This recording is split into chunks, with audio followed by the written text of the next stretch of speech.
تصريح مفاجئ من دييغو سيميوني يفاجئ برشلونة بعد الريمونتادا أمام سيلتا فيغو، ويصرح برشلونة ستفوز بالدوري.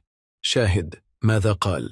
ولكن قبل أن نبدأ قم بالضغط على زر القلب وعمل إكسبلور لنرى كم عدد محبي برشلونة.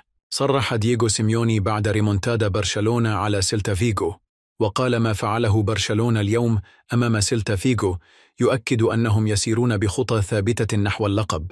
الفوز في مثل هذه المباريات الصعبة لا يحدث بالصدفة، بل لأنه فريق يؤمن بنفسه حتى اللحظة الأخيرة. برشلونة يمتلك مجموعة مميزة من اللاعبين الشبان الذين يلعبون بشجاعة وثقة، وهو ما يصنع الفارق في هذا الوقت من الموسم. قد لا نتفق دائما داخل الملعب، لكن لا يمكن إنكار أن ما يقدمه برشلونة هذا الموسم يستحق الاحترام والتقدير. طريقة لاعبهم تطورت كثيرا، وهناك توازن واضح بين الدفاع والهجوم، وهذا ما يجعلهم فريقا صعبا على أي منافس.